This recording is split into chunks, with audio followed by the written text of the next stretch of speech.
বর্তমান সময়ে যাদের ঘরে ছোট্ট কন্যা সন্তান আছে, ভুলেও কখনো আপনারা তিনটা কাজ করবেন না, তাহলে এই বাচ্চার ভবিষ্যৎ মুহূর্তের মধ্যেই শেষ হয়ে যাবে। ছোট্ট কন্যা সন্তানের ব্যাপারে নবী করিম সাল্লাল্লাহু আলাইহি সাল্লাম খুব অ্যালার্ট থাকতে বলেছেন। প্রথম নম্বর যে ভুল করবেন না সেটা হচ্ছে আপনার কন্যা সন্তান, তার বয়স এখন 8-9 হয়েছে। এখন আমাদের সুশীল কিছু সমাজ আছে, এরা 12-13 বছরের মেয়ে বাচ্চাকে কোলে নিয়ে বসে থাকে। আমি নিজে দেখছি বর্তমান সময়ে 9-10 বছরেই মেয়েরা সব বালেগ হয়ে যায় এবং পৃথিবী সম্পর্কে সব বুঝে। দেখেন না, ক্লাস 7 এর বাচ্চা, ক্লাস 6 এর বাচ্চা পর্যন্ত রিলেশন করে। আপনারা খবর পান না, অনলাইনে দেখেন না, সোশ্যাল মিডিয়াতে দেখা যায় ক্লাস 6 এর বাচ্চা, 7 এর বাচ্চা পর্যন্ত এখন রিলেশন করে। গত কিছুদিন আগে কুমিল্লা ডিএসপি তে সকালবেলা জগিং করা অবস্থায় আমি দেখেছি যে একটা ক্লাস 7 এর বাচ্চা হবে, খুব ছোট্ট বাচ্চা, শিশু, মনে হয় যে কিছুই বোঝে না, কিন্তু সেও তার বয়ফ্রেন্ডকে নিয়ে সেখানে বসে আছে। এগুলি খুব অবাক করা বিষয় না, এখনকার এই বিষয়গুলি সচরাচর হয়ে যাচ্ছে। সুতরাং আপনার কন্যার বয়স যদি 6-7 হয়, সেই জায়গা থেকে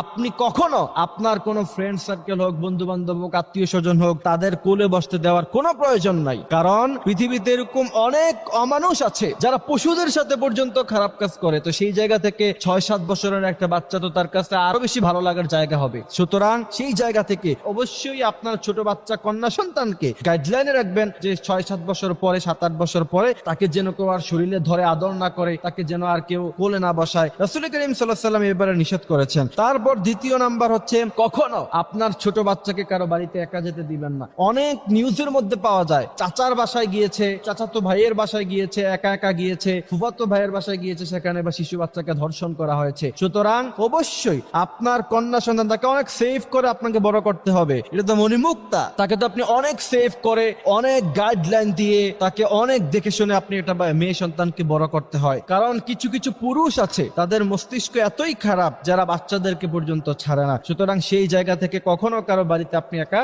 যেতে দিবেন না। আপনি নিজে নিয়ে যাবেন এবং নিজে সেখান থেকে নিয়ে আসবেন। এবং বিশেষ করে মা গার্ডিয়ান যারা আছে, অবশ্যই কন্যা সন্তানকে নিজের চোখে চোখে সব সময় রাখতে হবে। তৃতীয় নাম্বার হচ্ছে তাদের সামনে কাপড় পরিবর্তন না করা। কারণ মেয়েরা অল্পতেই বালেগ হয়ে যায়। আপনি তার 7-8 বছর বয়সে আপনি তার সামনে কাপড় পরিবর্তন করলেন, তাহলে আপনার মেয়ের চরিত্র নষ্ট হয়ে যেতে পারে, বা আপনার ব্যাপারে খারাপ ধারণা আসতে পারে, বা তার ব্রেনে এই বিষয়টা নিয়ে নাড়াচাড়া হতে পারে। তারপর আরেকটি বিষয় খেয়াল রাখতে হবে, অনেক সময় দেখা যায় ছোট ছোট বাচ্চাদেরকে অনেকে বড় বড় আঙ্কেলরা খারাপ কথা বলে যে তুমি বড় হলে তুমি আমার বউ হবা। তো বউ মানে কি, এটা সে কি বোঝে? তারপর বলে যে তুমি আমার সাথে প্রেম করবা। এই দুষ্টামি করে এই সমস্ত কথাগুলি যদি আপনার কন্যা সন্তানকে কেউ বলে, তাহলে সেই জায়গায় আপনি তাকে স্তব্ধ করে দিবেন, সেই জায়গায় আপনি তাকে নিষেধ করবেন যে এই সমস্ত কথা, আজে বাজে কথা যেন আপনার কন্যা সন্তানকে না বলে। আল্লাহ সুবহানাহু ওয়া তাআলা আমাদেরকে এই কথাগুলি বোঝার, মানার তৌফিক দান করুন।